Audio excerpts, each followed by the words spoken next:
Hello my dear friends, कैसे हैं आप लोग। मैं शिवाली पंडित आपका अपने study channel study with Shivali में स्वागत करती हूँ। तो आज का हमारा नया टॉपिक आधुनिक भारत से रिलेटेड कुछ महत्वपूर्ण प्रश्नों के बारे में, जो प्रतियोगी परीक्षाओं की दृष्टि से काफ़ी महत्वपूर्ण हैं और जो बार बार प्रतियोगी परीक्षाओं में पूछे जाते हैं। तो उनसे रिलेटेड जितने भी क्वेश्चन बनते हैं उन सभी को आज हम इसी वीडियो में कवर करने की कोशिश करेंगे। वीडियो परीक्षा की दृष्टि से काफ़ी ज़्यादा इंपॉर्टेंट होने वाली है, तो आप लोगों से रिक्वेस्ट है कि आप लोग वीडियो को प्लीज़ पूरा देख के जाइएगा, वीडियो को बीच में स्किप करके मत जाइएगा, अदरवाइज आप बहुत पछताएंगे। तो वीडियो शुरू करने से पहले मैं चाहूँगी, यदि आप मेरे चैनल पर नए आए हैं तो प्लीज़ मेरे वीडियो को लाइक करें, शेयर करें एंड मेरे चैनल को सब्सक्राइब करें, बेल आइकन दबा के ऑल सेलेक्ट जरूर करें ताकि हमारी सारी वीडियो की नोटिफिकेशन अब तक पहुंचती रहे। तो देखिए, मैंने एक टॉपिक लिया स्वतंत्रता आंदोलन से संबंधित आंदोलन एवं वर्ष। इससे पहले मैं 2 वीडियो करा चुकी हूँ, यदि आपको 2 वीडियो चाहिए तो आप प्लेलिस्ट में जाकर के वीडियोस देख सकते हैं। तो ये क्वेश्चन को स्टार्ट करते हैं। देखिए, कम्युनल अवार्ड या सांप्रदायिक पंचाट। तो देखिए, सबसे पहले इसके बारे में थोड़ा सा जान लेते हैं।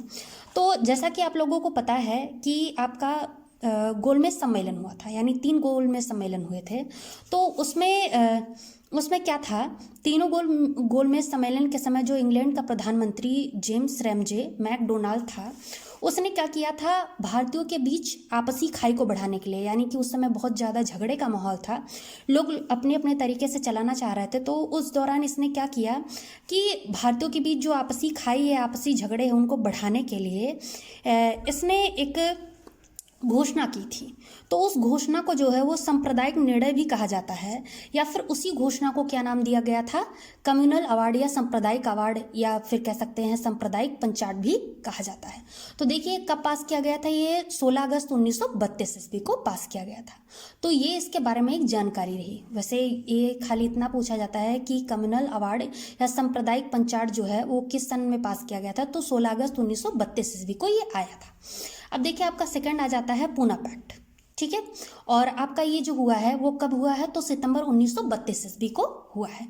तो देखिए, पूना पैक्ट से रिलेटेड हम कुछ क्वेश्चन देख लेते हैं। तो सबसे पहले हम ये जान लेते हैं कि पूना पैक्ट जो है वो किन किन के बीच में हुआ है। तो ये जो है वो आपका हुआ है सितंबर 1932 ईस्वी में हुआ है, और ये हुआ है गांधी जी और डॉक्टर भीमराव अंबेडकर के बीच क्या था, एक समझौता था, जिसके सांप्रदायिक पंचाट में दलितों के लिए प्रांतीय विधानसभा में प्रथम निर्वाचन प्रणाली की समाप्त कर उसके लिए 71 के बदले 148 स्थान सुरक्षित रखे गए थे। यानी ऐसा इसमें बोला गया था पूना पैक्ट के बारे में। तो सबसे ज़्यादा मतलब यही क्वेश्चन पूछा जाता है कि पूना पैक्ट जो है वो किन किन के बीच में हुआ। तो पूना पैक्ट जो है वो गांधी जी और डॉक्टर भीमराव के बीच एक समझौता हुआ था, तो उसी को पूना पैक्ट के नाम से जाना जाता है। अब देखिए, आपका थर्ड क्वेश्चन देखते हैं, तृतीय गोलमेज सम्मेलन। तो तृतीय गोलमेज सम्मेलन जो हुआ है वो 17 नवंबर 1932 ईस्वी में हुआ है। तो देखिए, इससे तो इतना ही पूछा जाता है कि कब हुआ, तो आपका बता सकते हैं 17 नवंबर 1932 ईस्वी में। और ये भी पूछा जाता है कि ये जो गोलमेज सम्मेलन हुए वो कहाँ हुए थे, तो आप लोग जानते हैं कि गोलमेज सम्मेलन जो है वो लंदन में हुए थे। और इससे एक क्वेश्चन ये भी बन जाता है कि उस समय जो है इंग्लैंड का प्रधानमंत्री कौन था, तो आप लोग बता सकते हैं कि जेम्स रैमजे मैकडोनाल्ड उस समय जो था वो इंग्लैंड का प्रधानमंत्री था। उसके बाद एक क्वेश्चन और भी आ सकता है कि जो तीनों गोलमेज सम्मेलन हुए हैं उसमें जो है वो अछूतों के प्रतिनिधि के रूप में किसे बुलाया गया था, तो आप लोग बता सकते हैं डॉक्टर भीमराव अंबेडकर को क्या किया गया था, अछूतों के प्रतिनिधि के रूप में बुलाया गया था। तो इतने क्वेश्चन इससे बनते हैं, इससे ज़्यादा क्वेश्चन नहीं बनते हैं। नेक्स्ट क्वेश्चन को देखते हैं। देखिए, कांग्रेस सोशलिस्ट पार्टी का गठन। तो ये जो हुआ है ये मई 1934 ईस्वी में हुआ है। क्या हुआ है, मई 1934 ईस्वी में इस पार्टी का गठन हुआ है। तो इससे मतलब यही सन पूछा जाता है। उसके बाद आपका आ जाता है, नेक्स्ट क्वेश्चन आ जाता है फॉरवर्ड ब्लॉक का गठन। और ये देखिए कब हुआ है, 1 मई 1939 ईस्वी को इसका गठन हुआ है। तो सबसे पहले ये पूछा जाता है कि ये गठन जो है वो किसके द्वारा हुआ था। तो ये जो गठन है वो सुभाष चंद्र बोस के द्वारा किया गया था, यानी इसका गठन जो है वो 1 मई 1939 ईस्वी को सुभाष चंद्र बोस ने किया था। अब देखिए, जैसा कि सुभाष चंद्र बोस का नाम आ जा रहा है तो इनसे रिलेटेड कुछ फैक्ट्स देख लेते हैं। तो देखिए, सुभाष चंद्र बोस से एक रिलेटेड एक क्वेश्चन आता है कि सुभाष चंद्र बोस को नेताजी जो है वो सर्वप्रथम किसने कहा था। तो सुभाष चंद्र बोस को नेताजी जो है वो सर्वप्रथम एडोल्फ हिटलर ने कहा। फिर इनसे रिलेटेड एक क्वेश्चन और बन जाता है कि सुभाष चंद्र बोस ने एक पत्रिका का संपादन किया था, तो उस पत्रिका का नाम बताइए। तो सुभाष चंद्र बोस ने जो है वो एक इंडियन स्ट्रगल नाम की एक पत्रिका है उसका संपादन किया था। अब इनसे रिलेटेड एक क्वेश्चन और बन जाता है कि सुभाष चंद्र बोस के राजनीतिक गुरु कौन थे।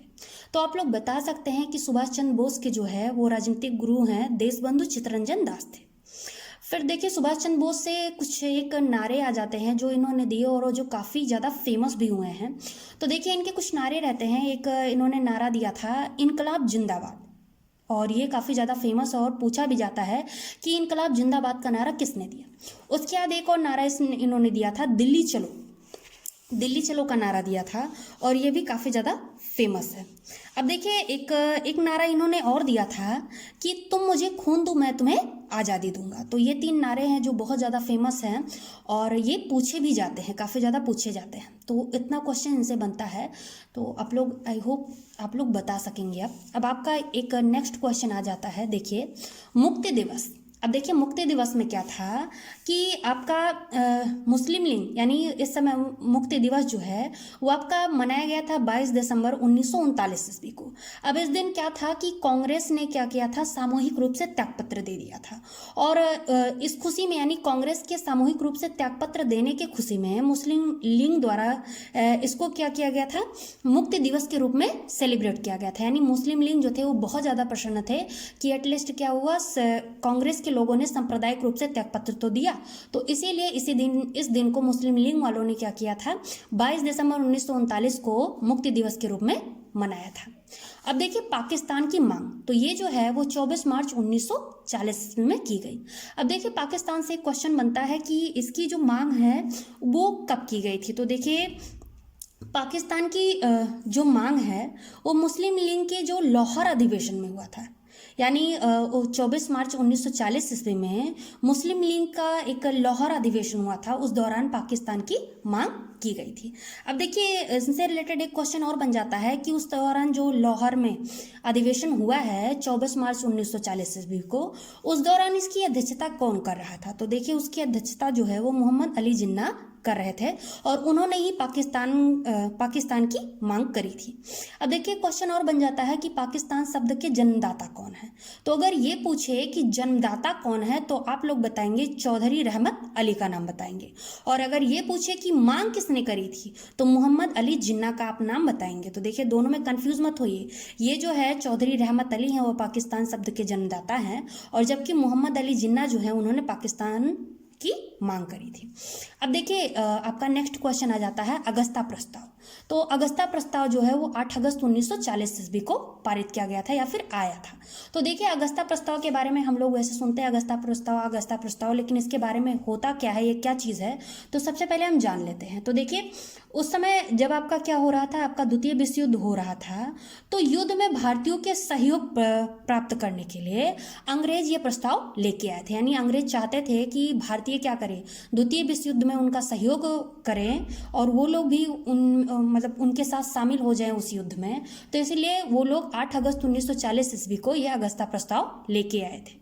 अब आपका नेक्स्ट क्वेश्चन आ जाता है क्रिप्स मिशन प्रस्ताव। तो देखिए अगस्ता प्रस्ताव जो है और क्रिप्स मिशन प्रस्ताव ये दोनों एक जैसे हैं। यानी इसमें क्रिप्स मिशन प्रस्ताव में भी क्या किया गया था, जब आपका युद्ध हो रहा था यानी द्वितीय विश्व युद्ध हो रहा था, तो उस दौरान लोगों से सहयोग की मांग की गई थी। यानी भारतीयों से बोला गया था कि कृपया करके आप सहयोग करिए, और उसी दौरान ये अगस्ता प्रस्ताव और क्रिप्स मिशन प्रस्ताव दोनों आए थे। तो आपका जो क्रिप्स मिशन प्रस्ताव है वो मार्च 1942 ईस्वी में आया था। अब इससे इतने ही क्वेश्चन बनते हैं। उसके बाद आपका आ जाता है नेक्स्ट भारत छोड़ो प्रस्ताव। तो देखिए भारत छोड़ो प्रस्ताव जो है वो 8 अगस्त 1942 ईस्वी में आया था। तो आपका ये इतना क्वेश्चन बनता है। और उसके बाद क्या कह सकते हैं, किसने कहा था, तो आपका महात्मा गांधी जी थे। ठीक है, उसके बाद आपका नेक्स्ट क्वेश्चन बन जाता है शिमला समझौता।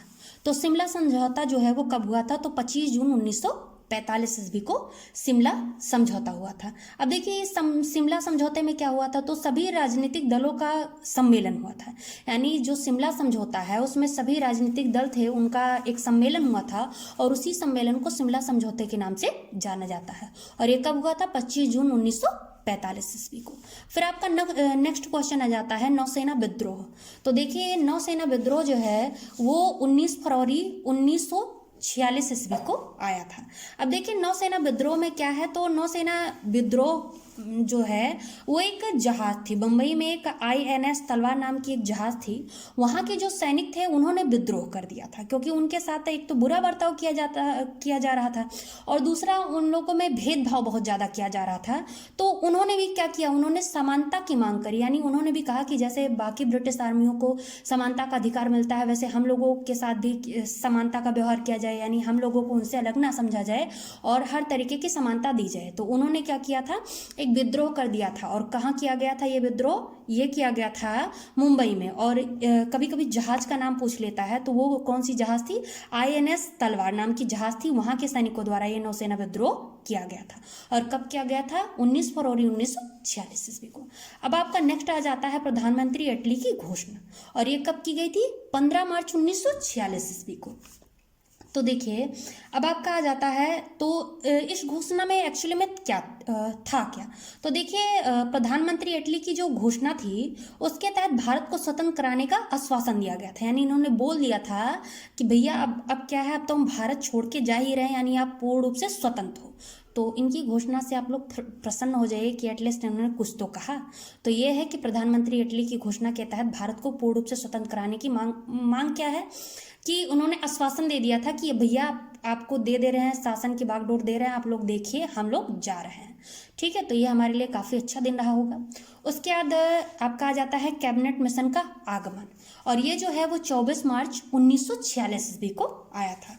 अब देखिए, कैबिनेट मिशन में क्या था कि ब्रिटिश मंत्रिमंडल के 3 सदस्य और उनके नाम जो हैं वो है आपका पैथिक लॉरेंस हैं, सर स्टीफोर्ड क्रिप्स एवं AV अलेक्जेंडर। ठीक है, अब ये हैं इनके तहत जो है वो भारत में आया था। और कैबिनेट मिशन की योजना का प्रकाशन 16 मई 1946 ईस्वी को हुआ था। अब ये इतना क्वेश्चन बनता है। अब देखिए, एक क्वेश्चन ये भी पूछ लेता है कि जो आपका आया कैबिनेट मिशन जो आया है वो किसकी अध्यक्षता में आया है? तो ये देखिए, जो पैथिक लॉरेंस थे वो उस समय भारत के सचिव थे। तो इनकी अध्यक्षता में जो है वो आपका कैबिनेट मिशन भारत में आया था।